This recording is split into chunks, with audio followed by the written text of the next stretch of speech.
बघ. हॅलो,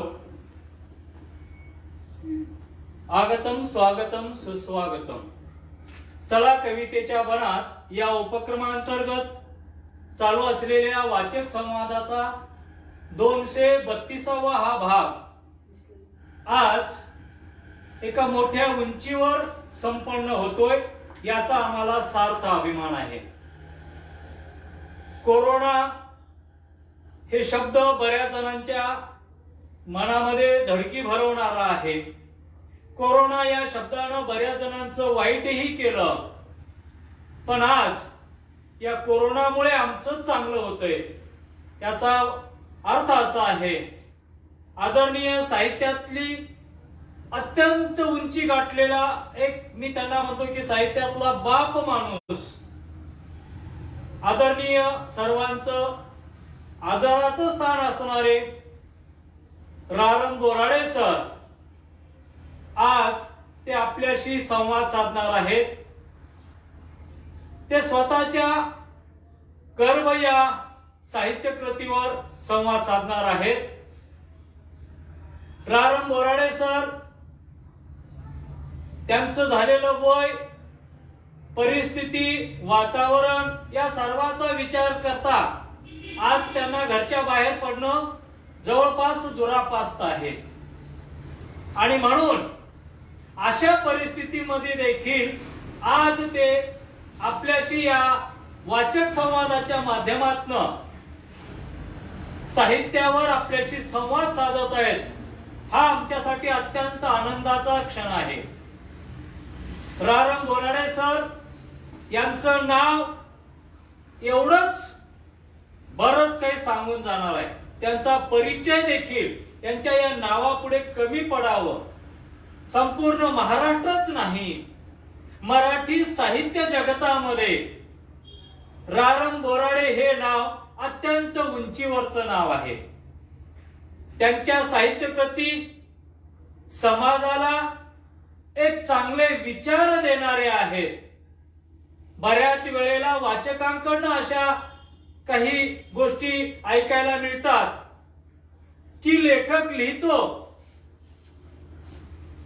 लेखकाचं लिहिणं, लेखकाचं वागणं आणि लेखकाचं बोलणं या तीन गोष्टी, तुम्ही बसा,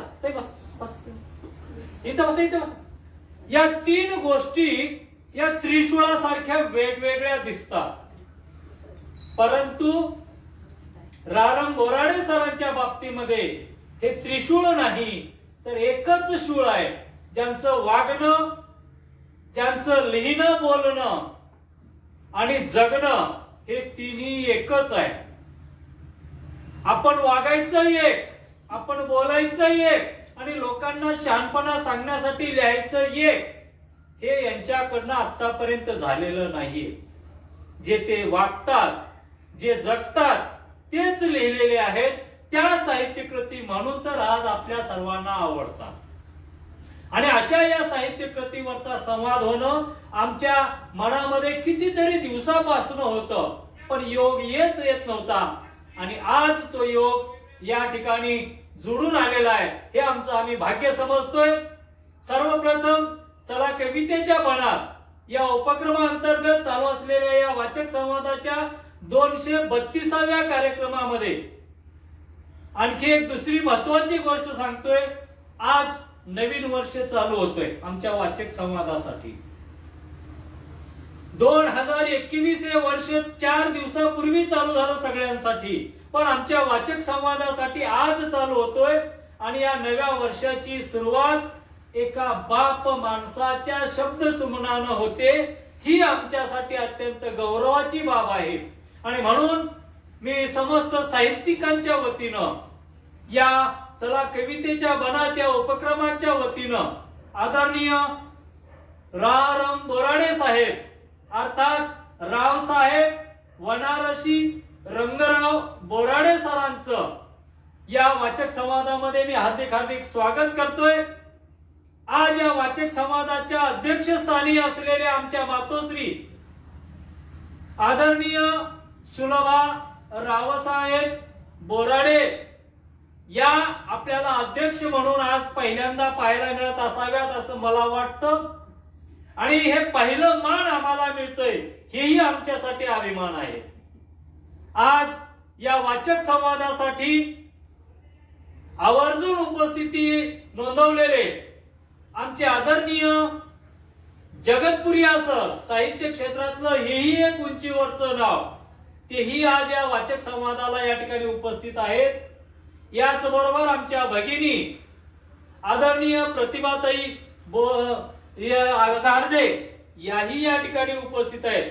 त्यांच्या जोडीला त्यांच्या आत्याबाई देखील या ठिकाणी कार्यक्रमाला आवर्जून उपस्थित आहेत.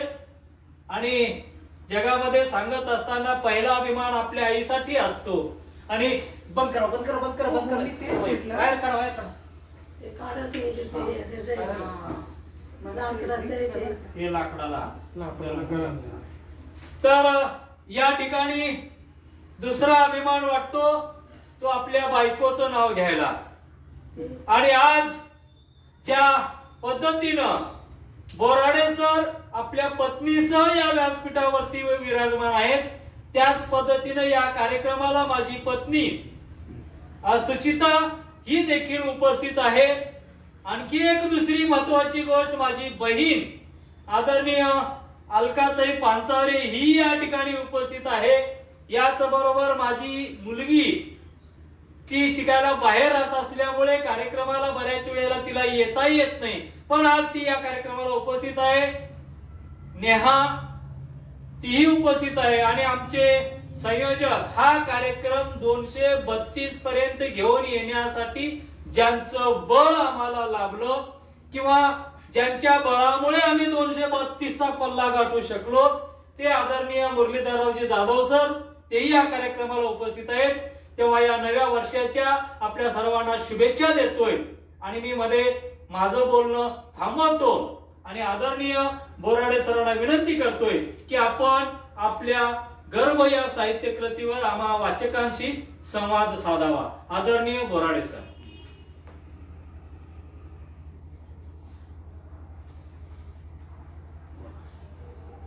मित्र हो, माझ्या गर्भ या कादंबरी विषयी मी आपल्याशी आज संवाद साधतो आहे. गर्भ ही माझी 17वी कादंबरी आहे. माझी पहिली कादंबरी पाचोळा ही 1971 साली प्रसिद्ध झाली आणि तेव्हापासून मी कादंबरी लेखन करतो आहे. माझ्या लेखनाचा मला जाणवलेला जो विशेष असा आहे की माझ्या अनेक साहित्य कृतीच्या केंद्रस्थानी स्त्री आहे. मग ती कथा असो, कादंबरी असो, नाटक असो, आमदार सौभाग्यवती सारखं नाटक असो, या सगळ्यामधून स्त्री ही केंद्रस्थानी आलेली आहे. आणि मला वाटतं माझ्या लेखनाचा हा एक महत्त्वाचा विषय आहे. आत्मस्तुतीचा भाग जर सोडून दिला तर 1960 पासून स्त्रियांचं जगणं कशा प्रकारचं होतं आहे हे जर एखाद्याला अवलोकन करायचं असेल, अभ्यासायचं असेल, तर त्याला माझं साहित्य हे निश्चितच अशा प्रकारचं उपयोगी पडेल. एक काळ असा होता की त्यावेळी एकत्र कुटुंब पद्धती ही अस्तित्वात होती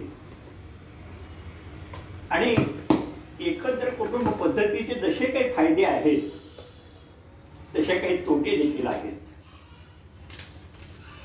एकत्र कुटुंब पद्धतीमध्ये जो करता असायचा त्याच्या वर्चस्वाखाली त्या घराला, घरातल्या लोकांना, मग तो मुलगा असो, बायको असो, सून असो किंवा आणखी घरातले कोणी असेल, त्यानं जे सांगेल ते प्रत्येकाने ऐकलं पाहिजे आणि त्याप्रमाणे वागलं पाहिजे, अशा प्रकारचा एक अलिखित अशा प्रकारचा दंडक फार वर्षापासून चालत आलेला आहे. माझ्या ज्या कथा प्रसिद्ध झालेल्या आहेत, या कथा संग्रहातल्या निवडक अशा प्रकारच्या कथा त्या काळामध्ये मी बोरी बाभळी या नावानं प्रकाशित केल्या. खेड्यामध्ये आपण पाहतो की बाभळीला तर काहीच महत्व नाहीये, कोणी यावं आणि तिला झोडपावं, शेळ्या मेंढ्याला खाऊ घालावं. बोरीचंही कोणी राखण करत नाही फारसं. जाता जाता वाटेनं जर काही बोर दिसली तर अशा प्रकारचं त्या बोरीवरची बोर काढायची किंवा बोर झोडपायची, ती बोर झोडपायची आणि मग बोर घेऊन जायची किंवा बसून खायची. अशा प्रकारचं हे स्त्रीच्या जगण्याचं अशा प्रकारचं एक प्रतीक होतं असं म्हटलं तरी चालेल. बोरी बाभळीसारखं अशा प्रकारचं त्यांना जगावं लागायचं. ही परिस्थिती हळूहळू बदलत गेली आणि अलीकडच्या काळामध्ये आपण असं पाहतो की विभक्त कुटुंब पद्धती ही अस्तित्वात आली. विभक्त कुटुंब पद्धती अस्तित्वात आली आणि त्याबरोबरच स्त्रियांना स्वतःच्या अशा प्रकारचे हक्क प्राप्त झाले किंवा तिने प्राप्त करून घेतले. ते कुणाच्या दबावाखाली असेल तर नवऱ्याशीच फार त्रासाचा दबावाखाली असेल, परंतु पुन्हा विभक्त झाल्यामुळे ती स्वतंत्र झाली. तिला स्वतःच एक अस्तित्व आलं आणि मग ती अस्तित्वासारखी अशा प्रकारचे जगू लागले. पाचोळा कादंबरी पासून ते अगदी आतापर्यंतच्या या गर्भ कादंबरीमध्ये, ही कादंबरी नोव्हेंबर 1919 साली संस्कृती प्रकाशन पुणे या प्रकाशन संस्थेनं प्रकाशित केली. मी आपल्याशी या कादंबरी संबंधीच का हे आपल्याला हा संवाद साधतो आहे असा कदाचित तुम्हाला प्रश्न पडला असेल. त्याचं कारण असं, एक तर ही अलीकडची कादंबरी, अलीकडच्या काळामधली कादंबरी आहे आणि त्या कादंबरीमध्ये मी एक प्रश्न, विभक्त कुटुंब पद्धती अस्तित्वात आल्यानंतर मग स्त्रियांना जे स्वतःचं एक स्थान मिळालं, स्वतःच्या हक्काचं अशा प्रकारचं स्थान मिळालं, तिला जे अस्तित्व मिळालं आणि त्या काळानं हे अशा प्रकारचं अस्तित्व तिला दिलं, त्या प्रश्नाविषयी, त्यातल्या एका भागाविषयी मी आपल्याला सांगणार आहे. मुलगा हवा अशी एक मनोवृत्ती फार वर्षापासून चालत आलेली आहे आणि वडीलधारी जी मंडळी आहेत, विशेष घरातले करते, सासू सासरा अशा प्रकारचे जे कोणी असतील त्यांना, त्यातही तुम्हाला एक गंमत सांगतो, फारसा त्याचा निर्देश होत नाही, पण मुलगा हवा अशा प्रकारचा हट्ट स्त्रिया धरतात, हे त्यातला एक विसंवाद अशा प्रकारचा आपल्याला जाणवतो. या कादंबरीतली जी मध्यवर्ती स्त्री आहे तिचं नाव आहे सुनीता. सुनीताला पहिली एक मुलगी आहे, तिचं नाव आहे अनु आणि तिच्या वडिलांचं नाव आहे अंगदराव. ती सासरी नांदते आहे, तिला दिवस गेलेले आहेत, 4था महिना आता सुरू आहे आणि घरामध्ये एक तिच्या सासूला, तिच्या नवऱ्याला अशी उत्सुकता आहे की हिला मुलगा झाला पाहिजे, आणि ते सारखं तिच्या मनावर बिंबवण्याचा अशा प्रकारचा प्रयत्न करतात. पण ती सांगते की मला पहिली जरी मुलगी असली तरी सुद्धा मुलगा असो किंवा मुलगी असो, मी त्या लेकराला जन्म देणार आहे. आणि मग तिची सासू म्हणणारी जी श्रीमंत आहे ती तिच्यावर दबाव बांधते. मुलगा तिच्या धाकात आहे, सुनीताचा नवरा तिच्या धाकात आहे, आणि तो देखील तिला सांगतो की आई सांगते ते काही खोटं नाहीये, आपल्याला आता मुलगाच हवा आहे. का हवा आहे याची देखील कारणं त्यांच्याकडे आहेत, आणि त्याचाही विचार व्हायला हवा. ते सांगतात की एकेकाळी आपल्याकडे भरपूर जमिनी होत्या, एकत्र कुटुंब असताना आपल्याकडे भरपूर अशा प्रकारच्या जमिनी होत्या, त्यामुळे मुलीचं लग्न करणं, मुलीला हुंडा देणं, थाटात लग्न करणं हे आपल्याला शक्य होतं. परंतु आता जमिनीच्या इतक्या विभागण्या झालेल्या आहेत, इतक्या वाटण्या झालेल्या आहेत की आपल्याकडे 2.5-3 एकर फक्त शेत आहे. त्यातही परिस्थिती अशी आहे की ही शेत फारशी आता पिकत नाहीयेत. अगदी कष्टाला देखील आपल्याला शेत पुरत नाही आपल्याला. अशा परिस्थितीमध्ये मुलीला जर मुलगी जर झाली तुला, तर आपलं कसं होणार, या 2 मुलींचं लग्न आपण कसं करणार, ही त्यांची अशा प्रकारची बाजू आहे. पण सुनीता तिने निर्णय घेतलेला आहे की मला मुलगी असो किंवा मुलगा असो, मी त्याला जन्म देणार आहे. आणि अशा प्रकारचा त्यांच्यामध्ये जेव्हा विसंवाद होतो अशा प्रकारचा, तेव्हा मग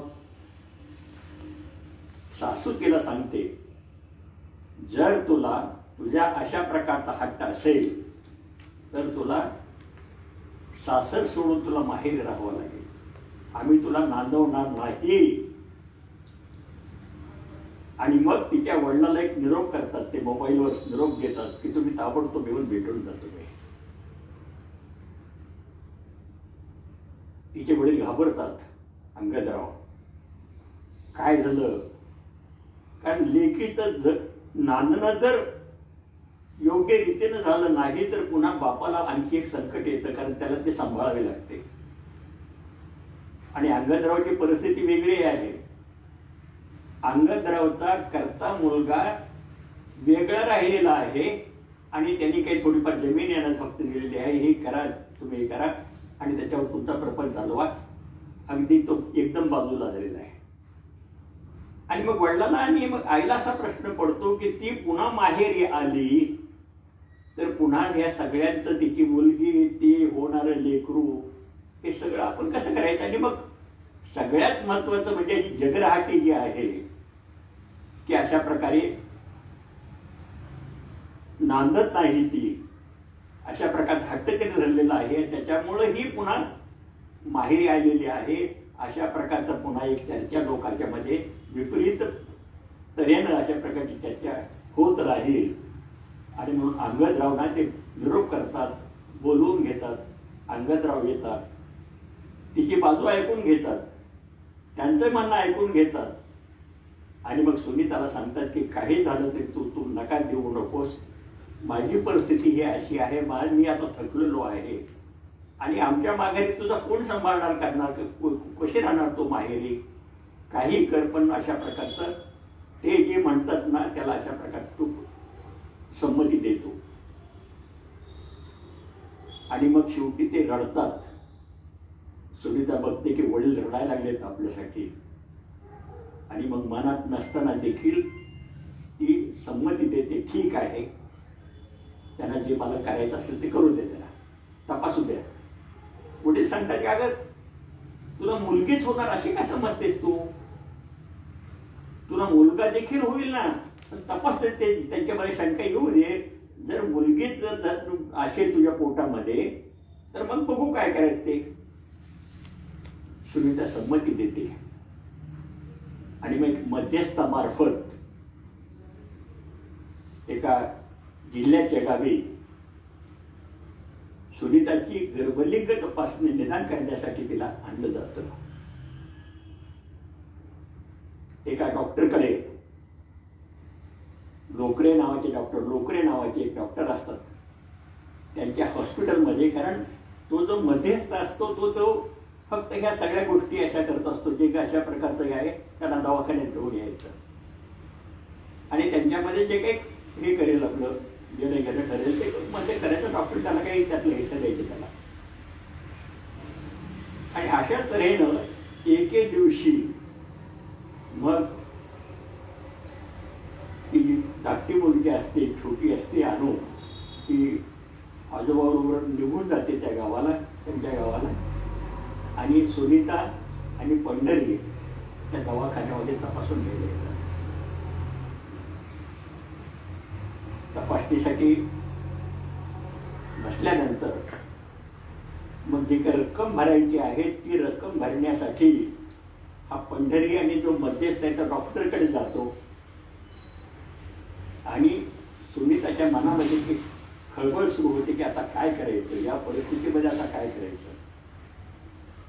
आणि ती निर्णय मनाशी असा घेते की काहीही झालं तरी सुद्धा गर्भलिंग तपासणी करायची नाही. मुलगा असो किंवा मुलगी असो ती आपण स्वीकारायची, तिला जन्म द्यायचा. पण आता करायचं काय, कसं काय करायचं, या परिस्थितीमध्ये काय काय कशा तरी इथून निघून जायचं. ते दोघं निघून गेल्यानंतर ती आसपासची चाहूल घेते आणि एकदम त्या दवाखान्यातून पळ काढते. 4था महिना लागलेला आहे तिला आणि ती असे जिल्ह्यातल्या त्या रस्त्यानं असता ते धावत असते, पळत असते. ती पंढरी येतो, बघतो की आपली बायको जाग्यावर नाही. मला शंका येते त्याच्या. तो बाहेर डोकावून बघतो तर सुनीता ही पळू लागलेली आहे आणि तो तिचा पाठलाग करतो. सुनीता पुढे पुढे जाऊ लागते आणि तिच्या मागे धावत जातो. आता सुनीता एक तर बाई आहे, 4था महिना लागलेला आहे. 2 गोष्टी तिला करायचे की एक तर माहेरी निघून जायचं, एसटी स्टँडवर जायचं आणि मग बसमध्ये बसून बाहेर निघून जायचं. या उद्देशाने ती पळा लागलेली आहे. पण एक तर बाई आहे ती आणि गर्भवती बाई आहे, तिला तेवढं पळता येत नाही. आणि ती पंढरी अगदी जवळ आलेला आहे. आता कुठल्याही क्षणी आपले पकडेल आपल्याला, धरेल आपल्याला. आणि रस्त्यावर अशा प्रकारचा एक काहीतरी एक गोंधळ निर्माण होईल अशा प्रकार. मग ते बघते की उजव्या बाजूला एक दवाखाना आहे, हॉस्पिटल आहे एक, आणि ती एकदम त्या हॉस्पिटलमध्ये शिरते. पण धावून धावून तिला इतका दम लागलेला असतो की एकदम ते धाडकन त्या हॉस्पिटलमध्ये पडते. पंढरी बाहेरच्या बाजूला थांबतो.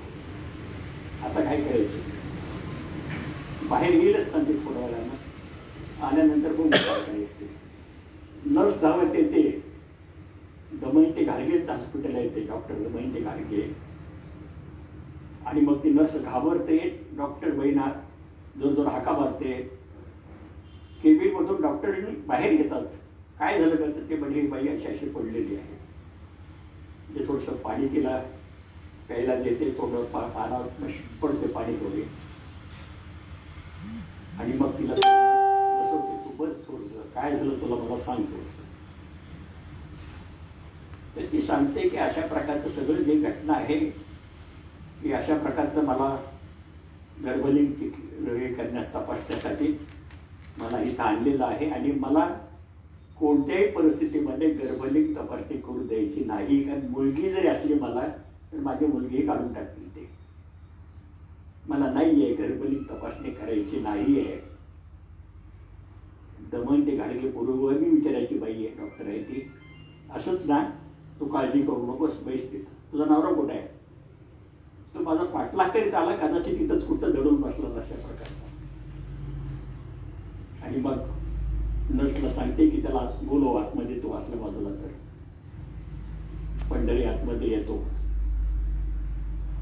त्याला विचारते काय प्रकार आहे हा.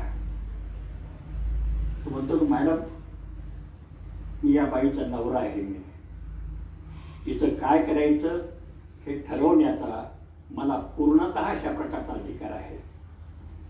त्यामुळं तुम्ही तिला मुकाट्या माझ्यासोबत बोला. ती डॉक्टर बाई म्हणते समजा मी नाही तुमच्यावर तिला दिलं तर तुम्ही काय करणार आहात? पोलिसात तक्रार करता? तक्रार करणार आहात का पोलिसामध्ये? मग मीच उलट तक्रार करते, आता पोलिसाला फोन करते पोलीस स्टेशनला की अशा प्रकारची एक बाई, तिला अशा प्रकारे गर्भलिंगी तपासणी करण्यासाठी तिला इथं आणलेलं आहे आणि तिचा नवरा तिचा पाठलाग करतो, तुम्हाला पोलिसात ताब्यात येते. तो म्हणतो बाई हे तुम्ही चांगलं करत नाही, हे तुमच्यावर मी शेकणार आहे, मी गप्प असणार नाही, तुम्हाला काय करायचं ते करा, तुम्ही जातो. जाते. मग तिला ते थोडस चहा वगैरे प्यायला देते, काय करते. तू काय ठरवलंस काय तो शेवटी? तर सुनीता म्हणते की मी माहेरी जाणार आहे. ठीक आहे, बस आहे तुला माहेरी जायला? हो आहे. मग ती थोडंसं जेवण मागवते बाहेरून, ती डॉक्टरबाई जेवण मागवते तिला, जीव घालते तिला. बसला पैसे आहे तुझ्याकडं? नाही म्हटलं बाई माणसाकडे पैसे कुठले असायला, नवऱ्याकडेच असतात सगळे. तिला बस लागलेले पैसे मागते, ती वेळ त्याला देतं. आणि नर्सला सांगते की तिला बसमध्ये बसवून दे आणि बस हल्ल्यानंतरच पुन्हा तो इकडं हॉस्पिटलला ये, तोपर्यंत येऊ नकोस तू. आणि मग ती बसमध्ये बसून माहेरी जाते ती. आणि जेव्हा त्या आई वडिलांना कळतं की अशा प्रकारचे हे पळून माहेरी आलेले आहे, धसकाच बसतो त्यांना की काय सुनीता हे तू चांगलं केलं नाहीस तू. ती म्हणते मला करावं असं वाटलं ते केलं.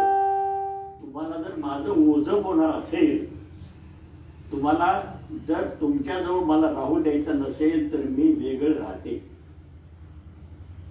कुठेही खोली कोपरी ते मी वेगळे राहते. पण मी आता सासरी जाणार नाही आणि कोणत्याही परिस्थितीमध्ये गर्भलिंग तपासणी मी करू देणार नाही. जे माझ्या पोटात आहे त्याला मी जन्म देणार आहे. काय नाही लागत होतं त्या आई वडिलांचा. आणि मग तिला ते राहू देतात.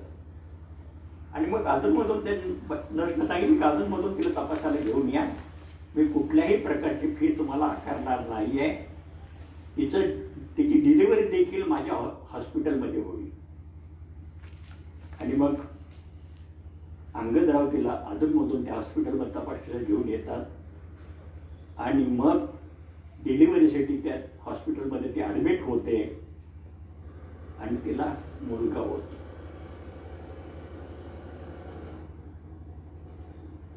आईला वडिलाला हे कळतं तेव्हा ते म्हणतात की बरं झालं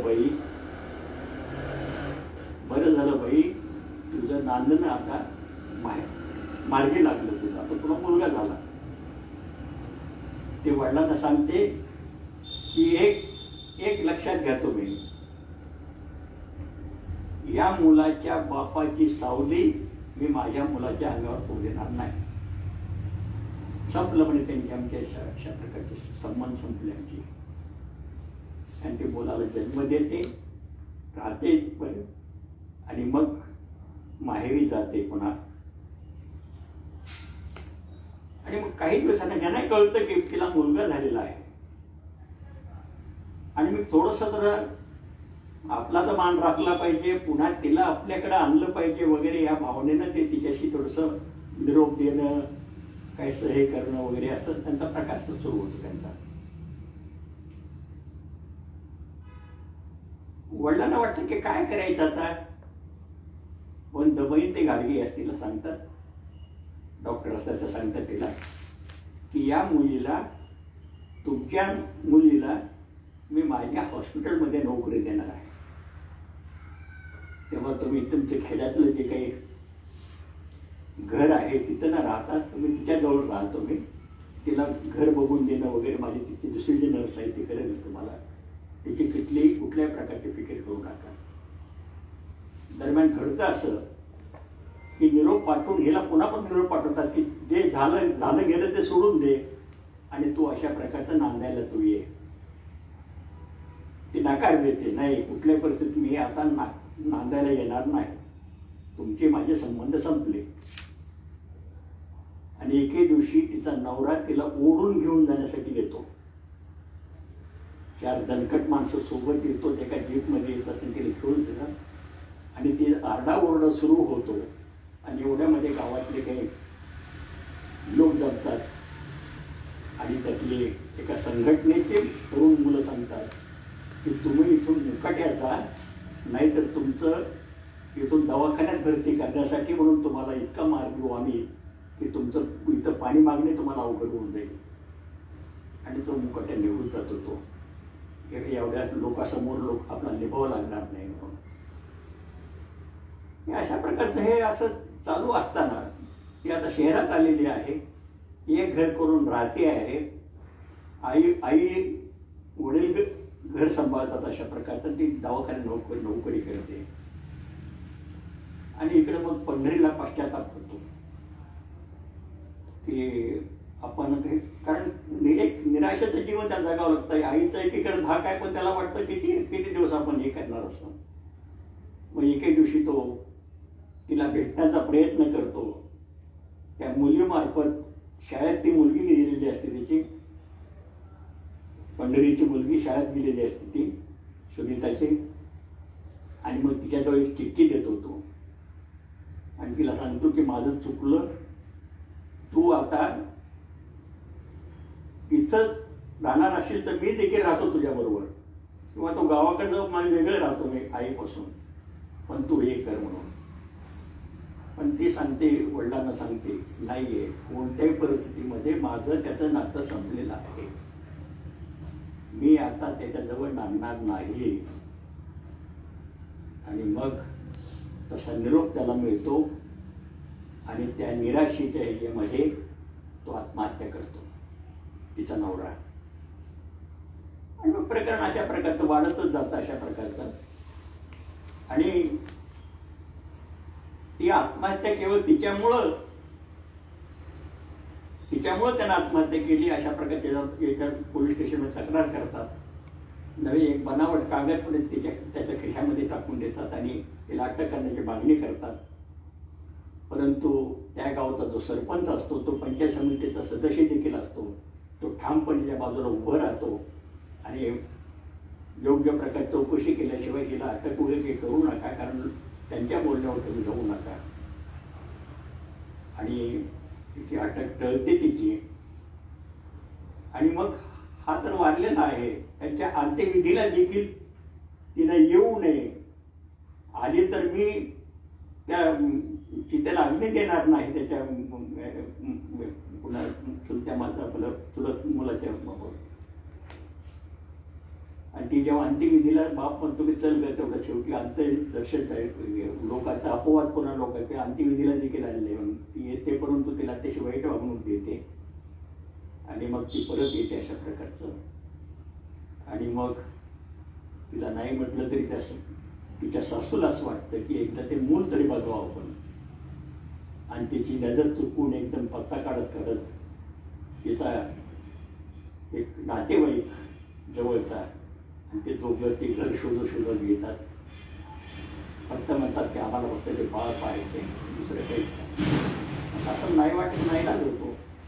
आणि मग ते बाळ पाहतात. तो पोरगा त्याचे फोटो त्याच्या मांडीवर बसवून वगैरे ते फोटो वगैरे घेतो अशा प्रकारचं. तिच्या हातामध्ये 100 रुपयाची नोट त्या बाळाच्या हातात देते आणि ते दोघं निघून जातात. कामावरून ती परत येते तेव्हा तिला असं सांगितलं जातं की तुझी सासू आणि तो नातेवाईक दोघं आलेले होते, त्याने बाळाला पाहिलं, मांडीवर घेतलं, कुरवाळलं आणि 100ची अशा प्रकारची एक नोट त्याला त्याच्या हातामध्ये दिलेली आहे. संतप्त आई वडिलावरती, काय केलं तुम्ही, हे मला जे नको होतं तेच तुम्ही केलेलं आहे. आणि मग ते नोट आहे ते फाडून टाकते आणि म्हणते मला बाळाची दृष्ट काढायची तयारी करा. इथं कादंबरी संपते. ही आजची स्त्री आहे, ही आजची ग्रामीण स्त्री आहे, पूर्णतः बदललेली आहे. ज्या काही समस्या निर्माण होतील त्या समस्याला धीरानं तोंड देणारी अशा प्रकारची आहे. स्वतःच स्वत्व ज्याला म्हणतो, स्वत्व ज्याला असं म्हणतो, ती जपणारी अशा प्रकारची ही स्त्री आहे. आणि अशा प्रकारची ही स्त्री आपल्या स्वतःच्या अस्तित्वासाठी, मधला जो भाग सांगायचा राहिला की त्या पोलिसात दमयंती मॅडम हे तिची ओळखीची असते, एक पोलीस अधिकारी मॅडम, त्यांना सांगतात हे अशा प्रकारचा किस्सा. कारण ही तर पोलिसात जायला निघालेली होती मधल्या जो भाग आहे त्याच्यामध्ये. पण बनावट गिराईक त्या डॉक्टर लोकऱ्याकडे पाठवून ते सगळं बनावट हे करतात आणि डॉक्टर लोकरला अटक करतात. हा मधला भाग सांगायचा राहिला, तो फक्त सांगतो. ही जी स्त्री आहे, हा इतकी बदललेली अशा प्रकारची ग्रामीण स्त्री अशा प्रकारची, एकीकडे 1960 सालची स्त्री आणि आता 2018-19 किंवा या दशकातली अशा प्रकारची स्त्री, याच्यामध्ये इतकं असं अंतर पडलेलं आहे. आणि ग्रामीण स्त्री देखील अशी स्वत्वाला जपणारी, आपल्या हक्कासाठी झगडणारी, त्याच्यासाठी वाटेल त्या अशा प्रकारचं मोल देऊ इच्छिणारी अशा प्रकारची ही आजची ग्रामीण स्त्री आहे. आणि या ग्रामीण स्त्रीचं जगणं जे आहे, आजच्या ग्रामीण स्त्री जगणं, हे या कादंबरीमध्ये, गर्भ या कादंबरीमध्ये मी मांडलेलं आहे. ही माझी 17वी कादंबरी आहे.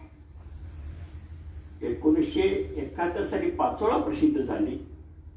1971 पासून ते 2019 पर्यंतच्या काळामध्ये एकूण माझ्या 17 कादंबऱ्या आहेत. आणि या 17 कादंबऱ्या विविध प्रकाशकांनी प्रकाशित केलेल्या आहेत. आणखी जर तुम्हाला असं सांगायचं मला की या सगळ्या कादंबऱ्याचे विषय वेगळे आहेत. आमदार सौभाग्यवती राजकीय कादंबरी, ती सुद्धा त्या कादंबरीतली सुमित्रा स्वतःच्या अस्तित्वासाठी शेवटी मंत्री झालेल्या आणि मंत्रिपदावर उतरलेल्या आणि बायकोला आपल्या कह्यात ठेवता येईल, पक्षश्रेष्ठीने असं त्याला सांगितलेलं आहे की तुम्हाला मी तिकीट देऊ शकत नाही, परंतु तुमच्या पत्नीला किंवा तुमच्या मुलाला तिकीट दिलं जाईल. त्याला असं वाटतं की मुलाला तिकीट दिलं तर उद्या हा शिरतूर होईल, त्यापेक्षा पत्नीला तिकीट दिलेलं काय वाईट. कारण जे पर्याय ठेवता येईल आपल्याला की एक तर तू आमदारकीचा राजीनामा दे, उद्या जर वरचढ व्हायला लागली तर, नाहीतर मग घटस्फोट दे. आणि शेवटी ती आमदार कायम ठेवायला ठरवते आणि त्याच्या घरातून निघून जाते.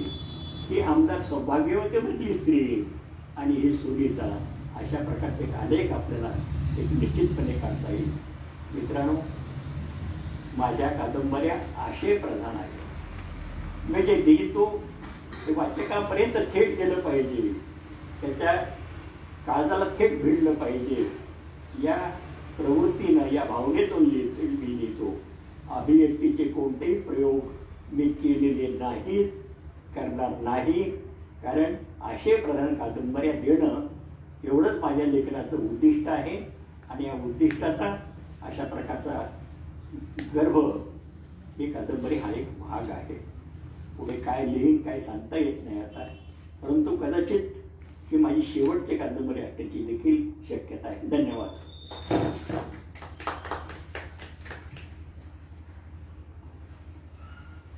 धन्यवाद सर.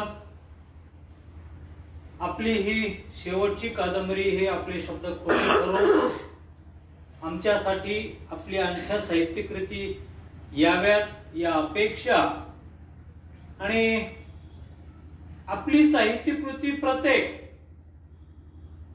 कविता कथासंग्रह असेल, कादंबरी असेल, कुठलीही साहित्यकृती असेल, ती आशयप्रधानच आहे. आणि म्हणूनच तर मराठी सारस्वतामध्ये साहित्यिकांमधून आपलं नाव एका आदरानं घेतलं जातं. आणि आपलं हे साहित्याचं जे अमृतगण आहे ते आमच्यासाठी अत्यंत महत्वाचं आहे. आपण लिहिलेल्या साहित्यकृती, आपण मांडलेले विषय हे अत्यंत जिवंत आहेत आणि म्हणूनच तर आपल्या साहित्य कृतीवर चित्रपट निर्मिती देखील झालेली आहे. आज मला सांगायला अभिमान वाटतो, आज सर औरंगाबाद नगरीमध्ये राहत असले तरी ते आमच्या लातूरचे आहेत. हे आमच्यासाठी अत्यंत महत्वाचं आहे, कारण माणसं सगळीच आपली आहेत, पण एक या आपल्या जगामध्ये आपलं एक घर आहे आणि त्या घरातल्या माणसाचं आपलेपण आणि घराच्या बाहेरून असणाऱ्या आपल्या माणसांचं आपलेपण याच्यातला थोडासा फरक नक्कीच असतो. आणि आमच्या घरातला आपलेपण देणारे आमचे आदरणीय बोराडे सर, आपण या ठिकाणी या गर्भ साहित्य कृतीवर जे मंथन आता केलेलं आहे, खरं पाहिलं तर समाजाच्या विचाराचाच गर्भ आपण आता या ठिकाणी मांडलेला आहे. समाजामध्ये ज्या चुकीच्या रूढी परंपरा आहेत त्याच्यामध्ये मधला जो गर्भ आहे तो गर्भ आपल्या साहित्य कृतीमध्ये निश्चितच प्रतिबिंबित झालेला आहे. आणि म्हणूनच तर कार्यक्रम चालू झाल्यापासून आतापर्यंत या कार्यक्रमाला शेअर करणारी देखील श्रोते मंडळी या फेसबुकवर लाईव्ह आहेत. या फेसबुकच्या माध्यमातून लाईव्ह असणाऱ्या अनेक जणांपैकी मी काही मोजकी नावं आपल्या समोर घेतोय. आदरणीय DB जगतप्रिया सर तर प्रत्यक्षात इथं आमच्या समोर आहेतच. आमच्या भगिनी आदरणीय प्रतिभाताई आगारडे या ठिकाणी आहेतच. याच बरोबर साहित्यातलं एक मोठं नाव असणारं डॉक्टर भाऊसाहेब मिस्त्री हे देखील हा कार्यक्रम स्वतः आवर्जून ऐकत आहेत. नुसतं ऐकत नाही तर त्यांनी त्यांच्या मित्रांना हा कार्यक्रम शेअर केलेला आहे. याच बरोबर आमचे पत्रकार मित्र सचिन शिवशेट्टे आहेत, मनोहर पांडे आहेत, नीरज महाजन, माधव फावडे, आमचे संयोजक राजपाल पाटील यांनी एक खेद व्यक्त केलेला आहे की खरं पाहिलं तर या कार्यक्रमातलं प्रत्यक्षदर्शी व्हायचं भाग्य त्यांच्यापर्यंत चालून आलेलं होतं, पण त्यांच्या संस्थेच्या काही अडचणीमुळे त्यांना या कार्यक्रमाला उपस्थित राहता आलं नाही. हा खेद त्यांनी या फेसबुकच्या माध्यमातून व्यक्त केलेला आहे. दयानंद कदम हे कर्नाटकातनं कार्यक्रमाला लाईव्ह आहेत. संजय मळबागे, नामदेव कोळी, याच बरोबर आमचे मुरलीधर जाधव सर आहेतच. ऋषिकेश देशमुख आमच्या मराठवाड्यातलं एक उगवतं नाव आहे आणि खूप मोठं साहित्यामधलं त्यांचं नाव उद्याचं होणार आहे. असे आदरणीय ऋषिकेश देशमुख आहेत. उमेश मोहिते सर देखील या कार्यक्रमाला आवर्जून लाईव्ह आहेत. दत्तात्रय माने, वेदप्रकाश भोसले, अश्विनी रानडे या पुण्याहून लाईव्ह आहेत. अंकुश वाडीकर कर्नाटकातून हे लाईव्ह आहेत. शांता गिरवणे महाराष्ट्र कर्नाटकाच्या सीमेवरून त्याही लाईव्ह आहेत. किशोर पानचावरे, दादा गोरे सर साहित्य चळवळीमध्ये ज्यांचं नाव अग्रणी आहे अशा आदरणीय दादा गोरे सर, ज्ञानोबा घोगरे, प्रभाकर साळेगावकर सर, विमल मुदाळे, सविता दुधभाते, तुळशीराम पळनाटे, तुळशीदास पळनाटे, विठ्ठल जाधव, उमेश मोहिते, सुहास हजारे, ज्योती डोळे, कमलाकर खंदारे, अर्चना नळगीरकर, रामकिशन ढोणे, परमेश्वर पाटील अशी अनेक नावं मला इथे घेता येतील जे लाईव्ह कार्यक्रम पाहिले, ऐकले, ऐकत आहेत. आणि आपल्या सगळ्यांच्या या उपस्थितीमुळेच हा कार्यक्रम आज 232चा टप्पा पार केलेला आहे. आणि मला खात्री आहे हा कार्यक्रम आम्ही बंद पाडायचा म्हटला तरी आता तुम्ही बंद पडू देणार नाहीत, कारण तुमचा रेटा आमच्या पाठीशी असल्यामुळे आम्हाला आता थांबणं देखील आमची इच्छा नसली तरी आम्हाला थांबणं आता शक्य नाहीये. हे आपलं प्रेम याला कारणीभूत आहे आणि हे प्रेम आपलं या पुढच्या नव्या वर्षामध्ये देखील असंच आमच्या पाठीशी राहावं. अनेकांनी या ठिकाणी चर्चा केलेली आहे. अनेकांचे यापैकी बहुतांश सर्वांनीच एक कॉमेंट्स केलेली आहे, सर्वांची समान असलेली एक कॉमेंट आहे, ते म्हणजे आज आम्हाला गुरुवर्यांना प्रत्यक्ष ऐकायला मिळतं या नव्या वर्षातलं हे आमचं पहिलं भाग्य आहे. बहुतेक सगळ्यांच्या कॉमेंट्स याच आहेत आणि सरांनी या गर्भ कादंबरीवरती विचार मांडत असताना समाजाच्या जगण्यातला जो एक गर्भित अर्थ आहे आजच्या, खरं पाहिलं तर खऱ्या समाजाचा हा गर्भित अर्थ नाही, मी स्पष्टपणे सांगतोय. पण जी चुकीच्या पद्धतीने वागणारी लोक आहेत त्यांच्यामध्ये अशी वृत्ती दडलेली आहेत. ही वृत्ती योग्य नाही. मुलगा असो वा मुलगी असो, त्याला आपण नाकारणं हे आपलं कर्तव्य नाहीये, त्याला स्वीकारणं हे आपलं कर्तव्य आहे. आणि आपण हा गर्भ आज आपण ऐकलात, आता इथून पुढे आपण आपल्या परिवारातल्या लोकांना हा संदेश निश्चितच देणार आहात आणि उमलत्या कळीला खोडण्याचं इथून पुढे थांबलं जाईल ही आशा करतोय. आणि या ठिकाणी उपस्थित असलेले आदरणीय DB जगतपुरी सर यांना मी विनंती करतोय की त्यांनी या ठिकाणी प्रतिक्रिया द्यावी. बसून दिलं तर चालतं.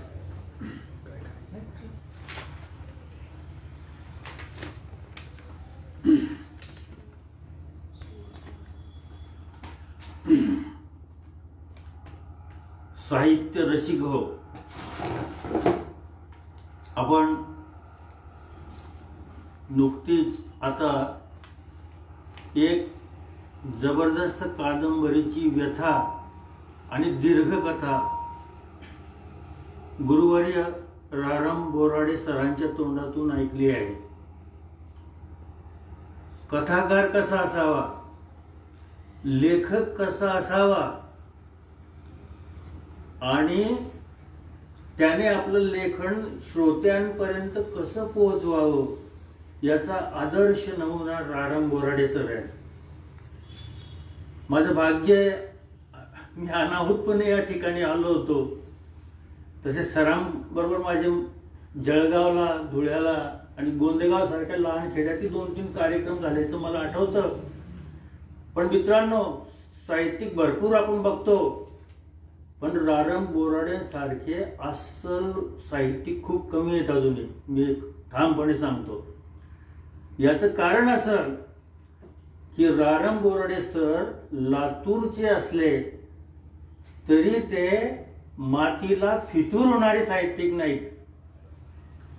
ते जिवंत साहित्यिक आहेत आणि त्यांचं असंख्य लेखन आपण वाचलंय. त्यांचा परिचय करूनच द्यावा लागत नाही, कारण रारम बोराडे या एवढ्याच अक्षरांमध्ये सर्व त्यांचं सामर्थ्य सामावलेलं आहे मित्रांनो. आणि म्हणून गर्भ या कादंबरीचं अत्यंत टची असं, अत्यंत स्वजीव हृदयाला स्पर्श करणारं त्यांनी वर्णन केलं. सरांनी 80वे वर्ष पार केलेलं आहे. अजूनही किती दमदार आवाज आहे हा, रगदार मातीतला दमदार आवाज आपण अनुभवला असेल. आणि म्हणूनच अशा माणसासाठी म्हटलं जातं की एक अस्सल माणूस काळ जात दडवावा, एक अस्सल माणूस काळ जात दडवावा, प्राण पणास लावून त्याचा प्राण वाचवावा. सर असं व्यक्तिमत्व मित्रांनो. ज्यांनी हा कार्यक्रम घडवला आहे ते कदम सर, त्यांचे मित्र जाधव सर, त्यांचं परिवारही आहे इथे. त्यांची प्रज्ञावंत मुलगी महाराष्ट्रात जी एका परीक्षेला 5वी आली होती ती सोबत आहे. त्यांच्या मिसेस या ठिकाणी आहेत, बहिणी आहे. तर असे कार्यक्रम सादर करण्यासाठी माणसं अस्सल असायला लागतात. कदम सरांना मी नुकतीच ओळख झाली, परंतु हा तरुण माणूस, शिक्षक, किती अस्सल माणूस आहे त्याचं दर्शन अशा प्रकारचं कार्यक्रमाच्या सातत्यातून दिसतं. चला कवितेच्या बनात अप्रतिम कार्यक्रम मित्रांनो, ज्याला आपण सांस्कृतिक राजधानी म्हणून संबोधतो, तिथे सुद्धा असा कार्यक्रम इतका सातत्याने होत नाही. अचूकपणे कार्यक्रम करण्यामध्ये कौशल्य लागतं. आणि आज 232व्या या वाचक संवादात त्यांनी अत्यंत शीर्षस्थानी असलेले रारम बोराडेंसारखे मित्रांनो, रारम बोराडेंचं एक वैशिष्ट्य तुम्हाला सांगू इच्छितो. पदाला चटावलेले, त्याच्यासाठी तडजोडी करणारे, कुणाकडून तरी निरोप पाठवणारे लवाड लोक खूप असतात. परंतु रारम बोराडे हे इतके कणखर आणि अस्सल साहित्यिक आहे, की आता मला अखिल भारतीय संमेलनाचं साहित्यपद नको, आता खूप वेळ झालाय, इतकं ठामपणे सांगणारा मला महाराष्ट्रातला एखादा माणूस दाखवतो मी. अहो त्यांनी नाकारला, हाच फार मोठा त्यांचा सन्मान आहे याच्यामध्ये. नक्कीच. निर्मल कुमार फडकुले असे होते. तर असे साहित्यिक मित्रांनो, भाग्य आपलं राराम बोराडे सारखे आपल्या समाजामध्ये आहेत. आणि ही लाचारी लबाडी नाकारणारा साहित्यिक खरा साहित्यिक असतो. म्हणून मला त्यांच्या तोंडून या कादंबरीचे सूत्र ऐकताना माझ्या काही ओळी आठवल्या. आईच्या थोरविका म्हणून माझ्या कविता आहे. माते गर्भाला रक्ताचं अर्घ्य देत, माते गर्भाला रक्ताचं अर्घ्य देत, खूप यातना सहन करतेस, खूप यातना सहन करतेस. आणि काय म्हणावं, जन्म देताना तर असह्य मरण कळास सोसतेस. तुझ्या या अमोघ सामर्थ्यावर कोणता महाग्रंथ लिहू. सरांनी खूप चांगलं वर्णन केलेलं आहे. आणि स्त्री कशी बदलली आहे आजचे स्त्री, तर याचं तर अप्रतिम वर्णन सरांनी या कादंबरीत केलेलं आहे. शेवटी मी एवढंच सांगेल की सर असं व्यक्तिमत्व, साहित्यात असेच व्यक्तिमत्वाची गरज असते. संवेदनेस माझ्या नवपालवी फुटू दे, संवेदनेस माझ्या नवपालवी फुटू दे, परदुःख पेलण्याला कळ अंतरी उठू दे. बोराडे सर हे आंतरिक कळ जगणारे साहित्यिक आहे. दुसऱ्याचं दुःख पाहून त्यांच्या काळजाला यातना होतात. पाणतावणी सरी या मातीतले असेच साहित्यिक होते. शेवटी या ठिकाणी ताईसाहेब यांना त्यांनी अध्यक्ष पण दिलं होतं. ताईसाहेबांचा खूप मोठा वाटा आहे. जेव्हा अशा खंबीर धर्मपत्नी सोबत असतात तेव्हा एखादा साहित्यिक घडत असतो. आणि कधी कधीच असे राराम बोराडे सर, तो कधी कधीच असं राराम बोराडे म्हणून नाव धारण करत असतो. मी थांबतो. धन्यवाद. धन्यवाद सर. यानंतर ते बोलतो 2 शब्द. आदरणीय प्रतिभाताई आगारडे यांना मी विनंती करतोय की त्यांनी देखील या ठिकाणी प्रतिक्रिया द्याव्या. आदरणीय प्रतिभाताई आगारडे.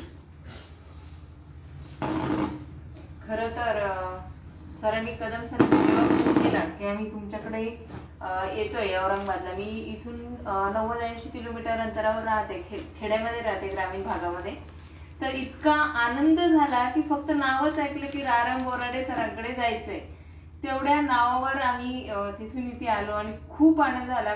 इतक्या लांबून कदम सर इथपर्यंत आले. सरांनी एवढं छान कादंबरीचं आम्हाला हे सांगितलं, त्यातला मतितार्थ सांगितला. आणि आजची ती गरज आहे, स्त्रियांनी बदलण्याची गरज आहे. 21वे शतक असलं तरीही अजूनही ग्रामीण भागात 75% स्त्रिया ह्या बदलण्याच्या मार्गावर आहे. आणि सरांचं जे अमूल्य असं आम्हाला मार्गदर्शन होतं, नक्कीच ते आमच्या कामाला येईल. आणि आमचं हो भाग्य आहे की आम्ही सरांना प्रत्यक्षात ऐकतोय आणि त्यांच्या सानिध्यात आमचे 2 क्षण जात आहेत. तर आम्ही खरंच धन्य झालो की अक्षरशः म्हणजे असं स्वप्नात असल्यासारखं वाटतंय की आम्ही सरांचं प्रत्यक्षात ऐकतोय काहीतरी. कादंबरीवर त्यांचं मार्गदर्शन आमच्यासाठी अतिशय अनमोल आहे. ग्रामीण भागातील स्त्रियांसाठी तर खूपच अनमोल आहे. मी घरी जाऊन माझ्या सगळ्या गावातील स्त्रियांना हे लाईव्ह कार्यक्रम अनंत कदम, आता तर मी बसल्या बसल्या खूप जणांना शेअर केलं की सरांचं इतक्या छान गर्भ कादंबरीवर, जी की काळाची खूपच गरज आहे, त्या कादंबरीवर इतकं छान मार्गदर्शन होत आहे. आणि मी घरी गेल्यानंतरही बऱ्याच स्त्रियांना हे ऐकायला देणार आहे. एवढं बोलून मी थांबते. धन्यवाद. धन्यवाद. धन्यवाद.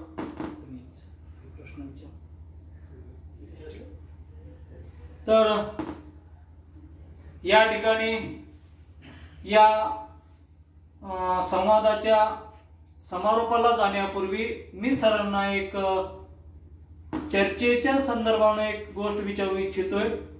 सर, आपण उत्कृष्ट अशी साहित्य निर्मिती केलेली आहे. आपल्या साहित्याला नाव ठेवावं असं कुठंच नाही, किंवा असा कोणी व्यक्तीही जन्माला नाही जो आपल्या साहित्याला नाव ठेवेल. त्याला जागा तुम्ही ठेवलेली नाही.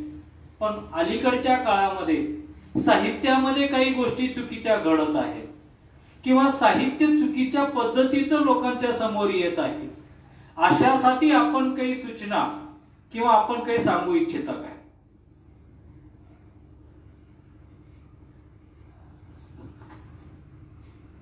हॅलो,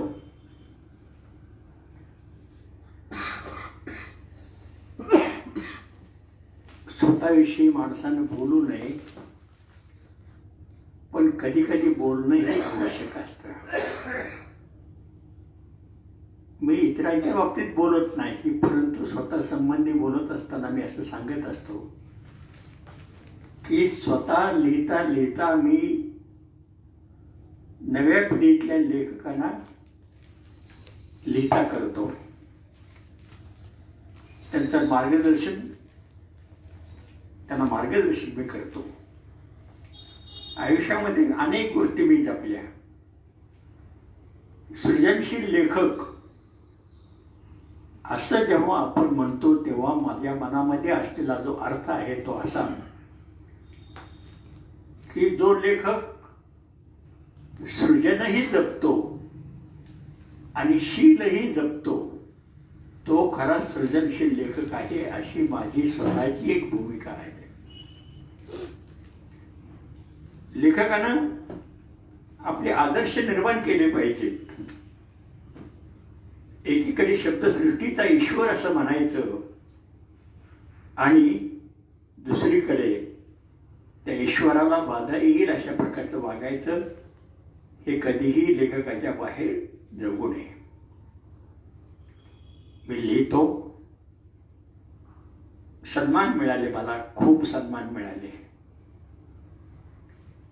पण मी एक वेळ अशी आली की मी ठरवलं की कशासाठी आपण हे सन्मान स्वीकारायचे. सन्मानाच्या मागं मी कधी धावलो नाही, मागं वळून बघितलं नाही. जो सन्मान मला मिळाला तो सन्मान मी आदरपूर्वक स्वीकारला आणि तिथेच ठेवला आणि पुढे चालू लागलो. स्वतः संबंधित बोलू नये असं काही बोलल्या पाहिजेत की आयुष्यात कुठल्याही समीक्षकाला मी त्यानं केलेल्या समीक्षेवर कधीही उत्तर दिलं नाही. रा.र. बोराडे यांची पाचोळ आहे, उद्धव शिर्केच्या कादंबरीचं भ्रष्ट अनुकरण आहे असं एका समीक्षकानं म्हटलेलं होतं. मी त्याला उत्तर दिलं नाही. बोलू दिलं पाहिजे. आपण लिहून आणि लोकांसमोर जेव्हा आपण ठेवतो तेव्हा त्याच्यावर बोलण्याचा त्याला निश्चित अशा प्रकारचा अधिकार असतो. त्या अधिकारापासून त्याला कधी त्यातून जे आपल्याला मिळतं ते आपण स्वीकारावं, जे नाही ते सोडून द्यावं, अशा प्रकारच्या वृत्तीनं मी आतापर्यंत लेखन केलेलं आहे. 2000 सालापासून कुठलेही पुरस्कार मी स्वीकारत नाही. उलट मी शिवा सांस्कृतिक प्रतिष्ठानच्या वतीनं शेतकरी साहित्य पुरस्कार सुरू केले आणि भास्कर चंदन शिवापासून ते अगदी आजच्या नव्या पिढीतल्या लेखकापर्यंत जवळजवळ 20-22 वर्षे मी हे पुरस्कार नव्या लेखकांना असे दिलेले आहेत. स्वतः लिहिता लिहिता इतरांना लिहितं मी केलं, तसंच प्रोत्साहित केलं आणि त्यांना मी मार्गदर्शनही केलं. सांगायला मला अतिशय असं दुःख होतंय की आपल्या साहित्य कृतीला कवटाळून बसणारे, माझ्या साहित्य कृतीवर बोलायचं असेल तर चांगलं बोला, नाही तर बोलू नका. आज साहित्यामध्ये जे जाती निर्माण झालेल्या आहेत, आमच्या जातीतल्या साहित्यिकावर तुम्ही बोलायचा तुम्हाला काही अधिकार नाही. असं जेव्हा बोललं जातं, असं वागलं जातं, केव्हा त्या डबक्यात धक्क्यातल्यासारख्या बेडकासारखी अवस्था होते. साहित्य हे कुण्या जातीचं नसतं, कुण्या धर्माचं नसतं, कुण्या पंथाचं नसतं. साहित्य हे सगळ्यांसाठी असतं. साहित्य हे रसिकासाठी असतं आणि त्याच्यावर बरं वाईट बोलण्याचा अधिकार देखील लेखकांना त्यांना दिला पाहिजे. त्यातून आपल्याला जर काही स्वीकारता असेल तर आपण स्वीकारलं पाहिजे. या मताचा मी आहे, या मताशी मी बांधील आहे आणि आयुष्यभर या मताशी मी बांधील राहणार आहे.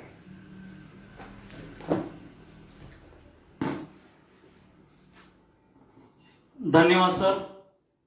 निश्चितच साहित्य लेखकानं लिहिल्यानंतर ते समाजाचं ठरलं असतं आणि समाज हा मानव समाज एकच आहे. त्याच्यामध्ये जाती भेद हे किमान साहित्यिकांनी तरी मानू नयेत हा संकेत निश्चितच असला पाहिजे. परंतु आपण व्यक्त केलेली खंत आपल्या काळापेक्षा आताच्या अलीकडच्या काळामध्ये आम्हाला आवर्जून ती जाणवते. साहित्यिकांचे तंबू निर्माण झालेले आहेत. जातीवर, पंथावर, धर्मावर, आणि मला वाटतं हे अत्यंत चुकीचं आहे. साहित्य समाजाच्या उत्थानासाठी, साहित्य समाजाच्या प्रगतीसाठी असतं. मग समाजामध्ये भेद करणारं साहित्य हे साहित्य नसतंच. आणि ही खंत आपण व्यक्त केलेली आहे. मला वाटतं ऐकणाऱ्यांपैकी तरी त्यांच्या जवळच्या मित्रांना ही खंत व्यक्त करून दाखवतील आणि किमान आज 2021 चा हा वर्ष सुरू होतोय. किमान 21 लोकांनी तरी आज आपण दिलेले हे शब्द जर पाळले तर मला वाटतं निश्चितच हे 21व्या शतकासाठी यशस्वी आणि अत्यंत मोलाचं ठरणार आहे. धन्यवाद सर. आज या वाचक संवादामध्ये आपल्या वयाचा विचार न करता, आपल्या प्रकृतीचा विचार न करता, सध्याच्या परिस्थितीचा विचार न करता केवळ साहित्यावरच्या प्रेमापोटी आज आपण या ठिकाणी हा साधलेला संवाद आमच्यासाठी खूप मोठा अमृततुल्य आहे. आणि त्याबद्दल आमच्या या चला कवितेच्या बनाच्या प्रथेनुसार आज आम्ही आपला हा संवाद साधल्याबद्दल सन्मान चिन्ह ग्रंथ भेट देऊन आपला सन्मान करणार आहोत. तेव्हा मी आदरणीय जगतपुरिया सरांना विनंती करतोय की आपण आदरणीय बोराडे सरांना सन्मान चिन्ह ग्रंथ भेट देऊन सरांचा सन्मान करावा.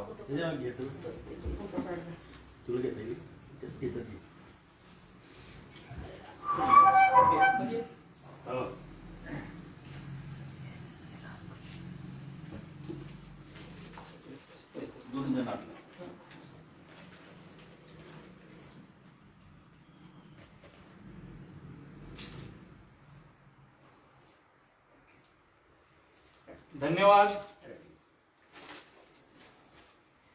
यानंतर या कार्यक्रमाचं अध्यक्षस्थान नाही म्हणत आणि कसं असतं, आईला अधिकार आहे बाळावर रागवायचा आणि बाळालाही अधिकार आहे आई समोर हट्ट धरायचा. आणि त्याच नात्यानं मी आई समोर हट्ट धरला की आपण अध्यक्षपद भूषवलंच पाहिजे.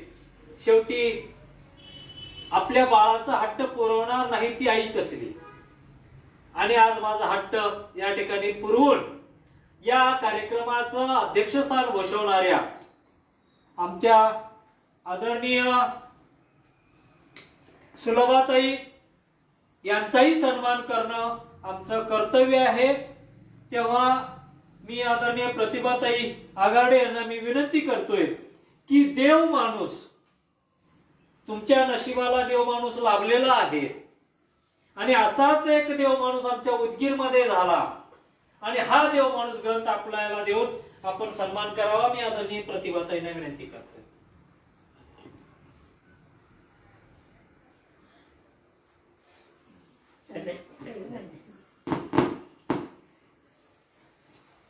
धन्यवाद. आणि आणि कसं असतं, मागत गेलं आणि मिळत गेले की अपेक्षा वाढत जातात. आणि त्याच पद्धतीने माझी एक अपेक्षा आहे, आईनं आमचा हट्ट पुरवला, अध्यक्षस्थान भूषवलं. आता माझी आणखी एक दुसरी एक अपेक्षा आहे की सरांनी जे लिहिलेलं आहे आजपर्यंत त्याचे आपण साक्षीदार आहात.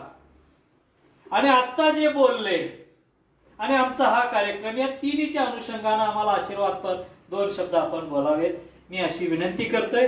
आदरणीय सुलभाताई बोराडे.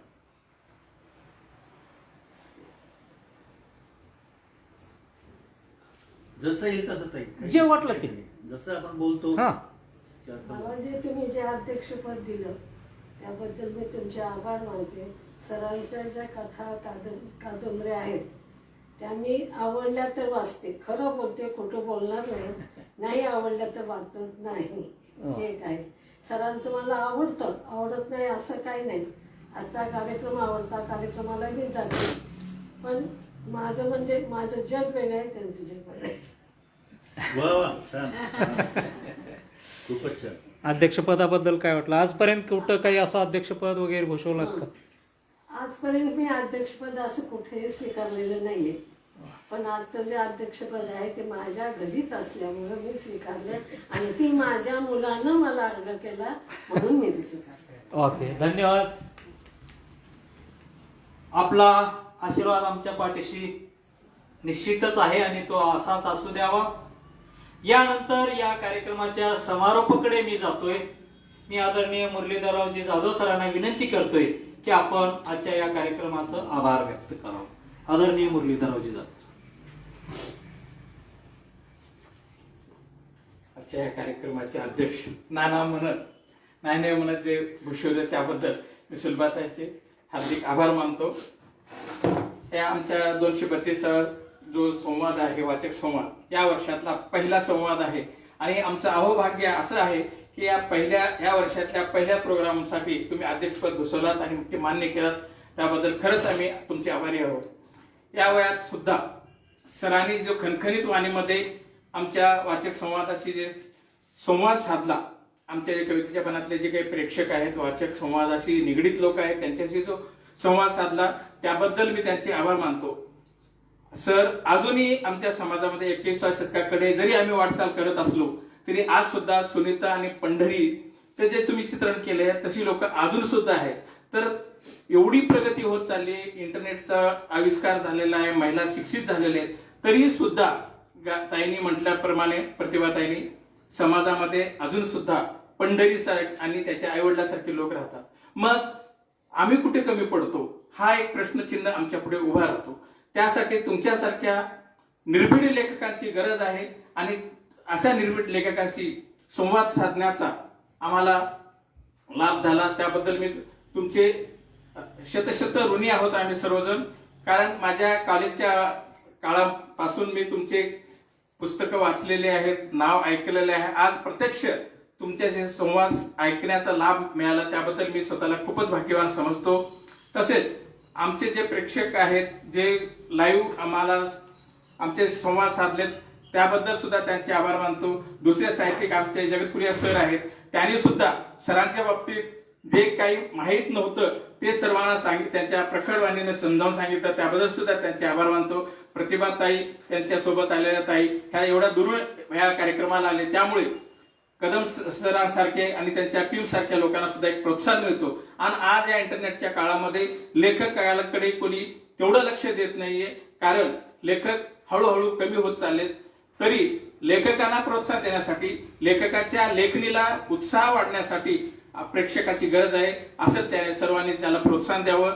आणि मी सर्वांचे आभार मानतो. आणि विशेष म्हणजे सरांनी जे संवाद साधला त्याबद्दल परत एकदा मी आभार मानतो. सर, तुमचे सुद्धा आम्ही हार्दिक आभार मानतो. प्रेक्षकाच्या वतीनं आणि आमच्या संयोजकाच्या वतीनं आम्ही सर्वांचे आभार मानतो.